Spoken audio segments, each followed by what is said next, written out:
See, I was working, so I missed everything. How you feel about your son doing what he did? I'm sorry for their family.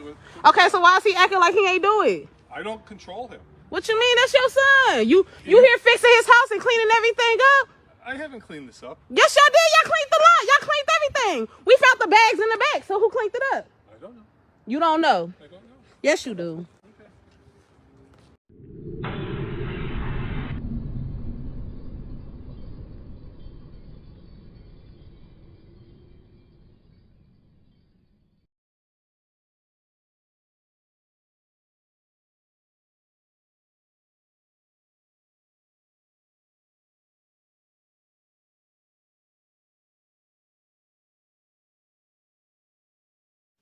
Okay, I want to bring you guys a quick in case you missed it.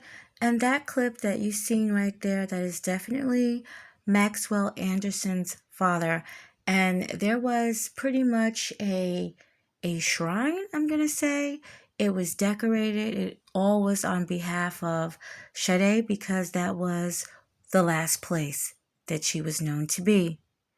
So for those of you that don't know, I have done prior videos about this, literally from the day it happened back in April 2024. Now her name is Sade Carlina Robinson. She was 19 years old. She was a college student out of Milwaukee, Wisconsin.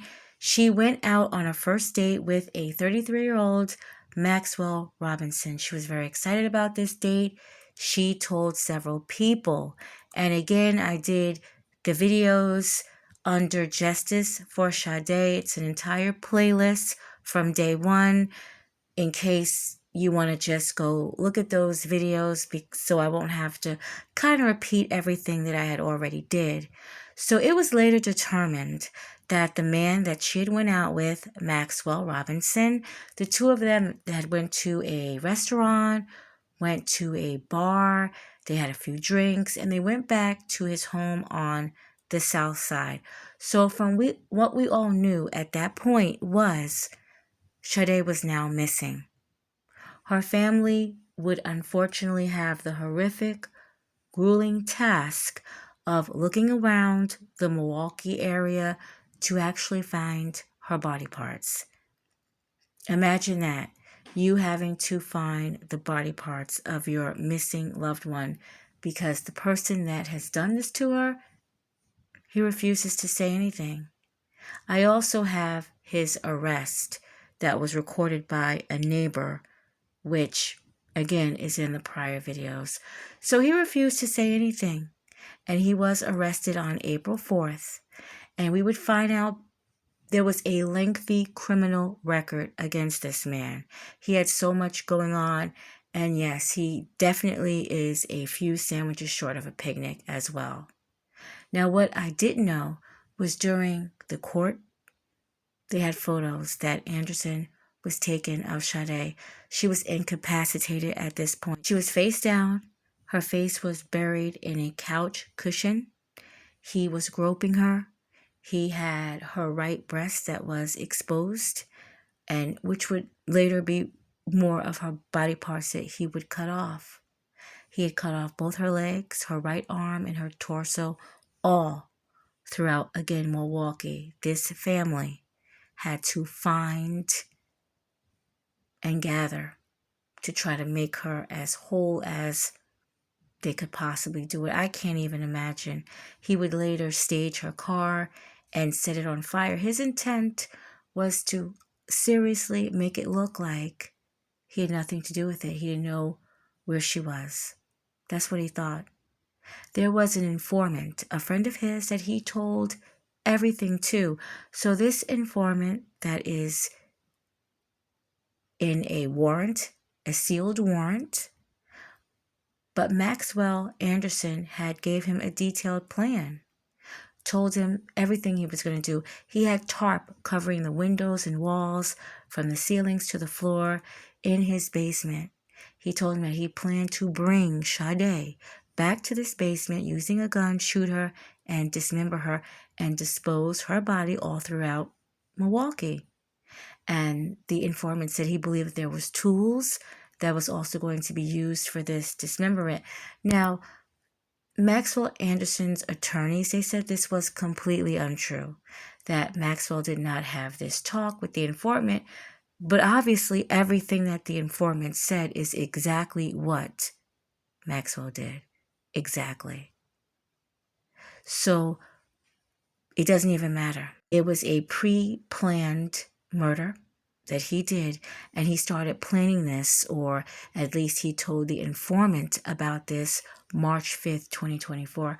So he already knew what he was going to do, and he met Sade a week before this would go down.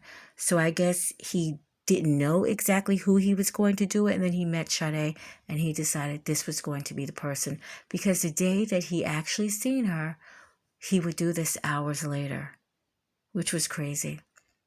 And for him to think he was going to get away with this, he went to a restaurant, I think it's called Twisted Fish, I can't really remember, but he went to a restaurant where he formerly worked, so they already knew. They already knew him. And with the cameras, the CCC footage, everything went directly back to him. And he actually thought he was going to get away with it.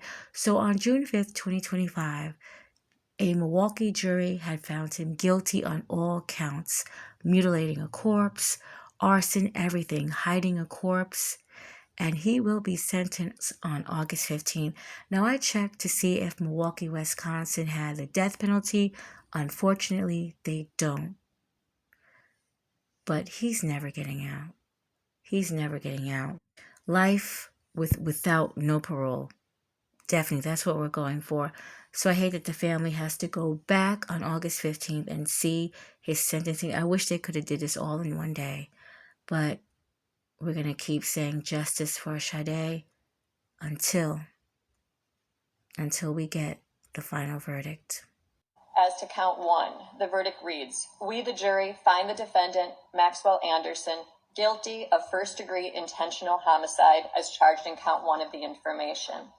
He also came back with a guilty verdict for the other 3 counts of mutilating a corpse, arson of property other than a building, and hiding a corpse. Nothing will bring Sade Robinson back to her family, but emotions were high as they left the courtroom after learning the verdict. You can see a deep embrace by Robinson's mom. Support definitely needed for this family. It's not just about the hugs, it's about the colors, too.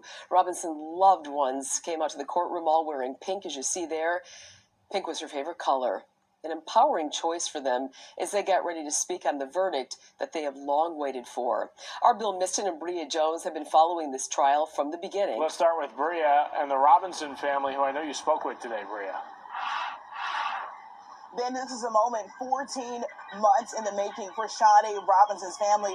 Her mother speaking to the media this afternoon, and her father speaking exclusively to Fox 6. For them, they say that this guilty verdict is bittersweet because pieces of Sade Robinson still have not been found. On the long, winding steps of justice, a guilty verdict on all counts in the killing and dismemberment of 19-year-old Sade Carlina Robinson. Karma's a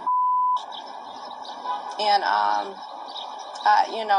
will continue to fight. For Robinson's mother, Sheena Scarborough, the verdict is an extension of her shining light to a path forward. She solved her own case. She will be forever remembered as an angel. I don't feel relief because I don't know what he did with the rest of my daughter.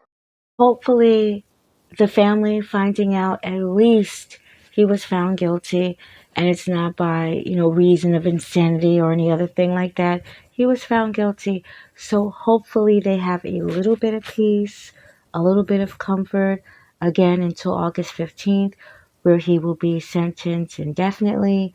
But the saddest part is he's still holding on to the fact that he is still hiding the very part that they wanted to bury her. And to my knowledge, he still has her head, or he has knowledge of where it is. So it's just horrible. It's just horrible to know that yet that's not her anymore. It's her soul, it's her spirit, It's what she left behind. It's the memories she left behind for her family. But the fact that he is just such a disgusting, horrible person to have done this in the first place, but to still want this family to hurt. Terrible.